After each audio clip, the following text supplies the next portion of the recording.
हाँ, तो today we will study about the structure of the ovum and the how ovum is released from the ovary.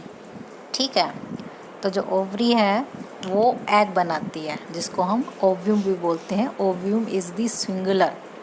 ठीक है, और plural में इसे हम बोलते हैं ओवा, यानी कि मैनी एग्स। ठीक, तो ओवा या फिर ओव्यूम को कौन बनाता है? ओवरी बनाती है।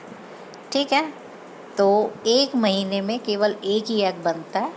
तो हमने पढ़ी थी 2 ओवरी होती हैं, लेफ़्ट एंड राइट। तो एक महीने राइट ओवरी बनाएगी, नेक्स्ट मंथ फिर लेफ़्ट बनाएगी। इस तरीके से ये जो साइकिल है रिपीट होती है। ठीक है, तो एग बनने के बाद आपका रिलीज़ होता है और रिलीज़ होके किस में पहुंचता है? फैलोपियन ट्यूब में। ठीक है, फैलोपियन ट्यूब का जो ये फिमरी पार्ट होता है ये उसको रिसीव करता है। ठीक, तो अब हम इसकी स्ट्रक्चर पढ़ेंगे। तो पहले एक बार हम डायग्राम देख लेते हैं दोबारा से, जो फीमेल रिप्रोडक्टिव पार्ट था आपका। ठीक, हमने पढ़ा ये। ठीक है, ये हमारा फीमेल रिप्रोडक्टिव पार्ट है। ये जो आपकी ग्रीन कलर में है ये आपकी 2 ओवरी हैं। ठीक, लेफ़्ट एंड राइट ओवरी। तो एग इसके अंदर बनता है। एग बनने के बाद रिलीज़ होता है, यानी कि फैलोपियन ट्यूब में पहुंचता है। और फैलोपियन ट्यूब के फिर इस भाग को हम क्या बोलते थे? Ampullar region. यहाँ पे वो वेट करता है फॉर फर्टिलाइजेशन फॉर 24 आवर्स। तो इस बीच अगर उसे स्पर्म मिल जाता है तो फर्टिलाइजेशन होता है, अगर नहीं मिलता तो फिर वो डीजनरेट हो जाता है। तो अब हम आज पढ़ेंगे what is the structure of ovum. जो एग होता है वो कैसे होता है और उसके क्या क्या पार्ट होते हैं। ठीक है, तो ये है आपके फिर these are the parts of the ovum. ठीक है, ओव्यूम हमारा सिंगुलर वर्ड है, प्लूरल में हम इसे क्या बोलते हैं? ओवा। ठीक, तो सबसे पहला पार्ट है आपका जोना पेलुसिडा, उसके बाद कोरोना रेडिएटा, फिर विटेलिन मेम्ब्रेन, प्लाज्मा मेम्ब्रेन ही होती है। उसके बाद ऊप्लाज्म, और ऊप्लाज्म के बाद आपका जर्मिनल वेजिकल के बाद आपका जर्मिनल स्पॉट। ये SPOT है, गलती से ORT लिखा गया है, दिस इज़ जर्मिनल स्पॉट। ठीक है, तो ये सारे पार्ट हैं। तो ये सबसे बाहर की तरफ जो ये ऑरेंज कलर में लेयर नज़र आ रही है ये आपकी होती है कोरोना रेडिएटा। ठीक, उसके बाद जो ये ब्राउन कलर की लेयर है ये है आपकी जोना पेलुसिडा।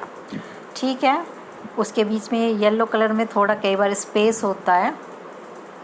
ठीक है, उसके बाद नेक्स्ट है आपकी थिन वाइटेलिन मेम्ब्रेन। जो ये पर्पल की ये जो बाउंड्री है दिस इज़ वाइटेलिन मेम्ब्रेन। ये आपकी सिंपल प्लाज्मा मेम्ब्रेन जैसी होती है, बस यहाँ पे उसका नाम क्या हो गया है? वाइटेलिन मेम्ब्रेन।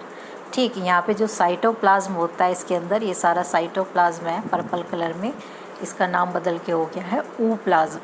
ठीक है, और जो न्यूक्लियस होता है सेल का उसे हम यहाँ पे क्या बोलते हैं? Germinal vesicle. तो न्यूक्लियस का क्या नाम हो गया है? Germinal vesicle. और न्यूक्लियस के अंदर याद हो तो एक न्यूक्लियोलस भी होता है, जैसे कि ये आपका न्यूक्लियस है, उसके बीच में एक और स्फेरिकल स्ट्रक्चर होती है जिसे हम न्यूक्लियोलस बोलते हैं। तो यहाँ पे उसका नाम हो गया है जर्मिनल स्पॉट। ठीक है, तो ये आपकी स्ट्रक्चर है एग की। थोड़ा सा और डिटेल में देख लेते हैं। ये रहा आपका। ठीक, तो ये आपका कोरोना रेडिएटा। ये 2-3 लेयर्स होती हैं कोरोना रेडिएटा की। उसके बाद आपका जोना पेलुसिडा, थिक लेयर होती है बहुत, फर्टिलाइजेशन के भी बाद भी ये कुछ समय तक रहती है। उसके बाद वाइटेलिन मेम्ब्रेन, ये सिंपल थिन मेम्ब्रेन होती है, पतली सी होती है, बिल्कुल प्लाज्मा मेम्ब्रेन। उसके बाद आपका साइटोप्लाज्म, ये वाला साइटोप्लाज्म है। ठीक है, ये आपका न्यूक्लियस है। न्यूक्लियस को हम यहाँ पे क्या बोलते हैं? Germinal vesicle. और जर्मिनल वेजिकल के अंदर था आपका जर्मिनल स्पॉट जो कि न्यूक्लियोलस होता है। तो ये आपका डायग्राम है एग का। ठीक है, तो जो फीमेल एग होता है वो इस प्रकार का होता है, स्पर्म से साइज़ में बहुत बड़ा होता है। ठीक है, स्पर्म बहुत छोटे होते हैं साइज़ में, but it big enough in size. ठीक, तो एक बार इनके पढ़ लेते हैं। जो आपकी जोना पेलुसिडा है, थिक मेम्ब्रेन होती है, exist for some time post fertilization, इसका मतलब ये फर्टिलाइजेशन के बाद रुकती है। आउटर प्रोटेक्टिव लेयर, सबसे बाहर की लेयर है जो प्रोटेक्शन देती है। सबसे बाहर की नहीं है, इसके ऊपर कोरोना रेडिएटा होती हैं जो कि 2-3 लेयर होती हैं सेल्स की जो चिपकी रहती हैं जोना पेलुसिडा से। कोरोना रेडिएटा का क्या काम है? They provide proteins to the cell. Vitelline membrane, ये आपकी प्लाज्मा मेम्ब्रेन ही होती है, ठीक है। कंट्रोल एंट्री, जो प्लाज्मा मेम्ब्रेन का फंक्शन है वही इसका होता है, entry and exit of substances. इसकी परमिशन के बिना कोई भी चीज़ सेल से अंदर और बाहर नहीं जा सकती। उसके बाद ओप्लाज्म, जो कि सिंपल साइटोप्लाज्म होता है एग सेल का, supply nutrients to the growing embryo. अगर फर्टिलाइजेशन हो जाता है तो उसके बाद जो शुरुआत में जो न्यूट्रिशन चाहिए होता है वो ओप्लाज्म देता है। जर्मिनल वेजिकल, ये न्यूक्लियस होता है, nucleus of the egg cell containing genetic material, यानी इसके अंदर 23 क्रोमोसोम्स होते हैं जो कि मदर पार्ट से आते हैं, ठीक है। फादर वाले स्पर्म में होते हैं 23 क्रोमोसोम और मदर वाले आपके जर्मिनल वेजिकल में होते हैं। और फिर आपका जर्मिनल स्पॉट होता है जो कि न्यूक्लियोलस होता है एग सेल का, ठीक है। उसके बाद हमारा नेक्स्ट टॉपिक है मेंस्ट्रुएशन साइकिल। तो मेंस्ट्रुएशन साइकिल केवल फीमेल्स में होती है, ठीक, मेल्स में नहीं होती। साइकिल है, साइकिल का मतलब है रिपीट करती है, एक पर्टिकुलर इंटरवल के बाद दोबारा होती है। तो इसका जो टाइम है वो 28 डेज़ का होता है। उसके बाद ये साइकिल फिर से स्टार्ट हो जाती है, यानी कि जहाँ से शुरू होती है वहीं पे पहुँच जाती है। बिगन्स एंड प्यूबर्टी, यानी कि यौवन अवस्था जो आपको बताई थी, तो लड़कियों में ये टाइम 11 से होता है। 11 के बाद ये कभी भी स्टार्ट हो सकती है, 15 से 16 के बीच में, ठीक।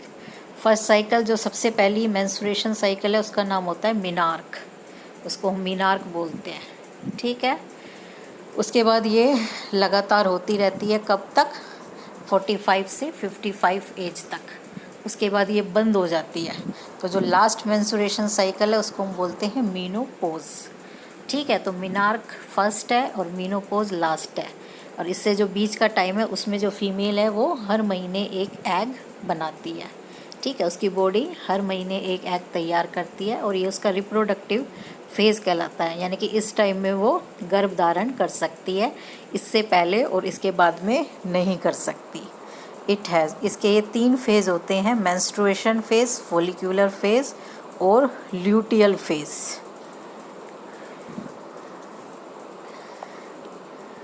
ठीक है। इनको हम अपनी नेक्स्ट वीडियो में पढ़ेंगे।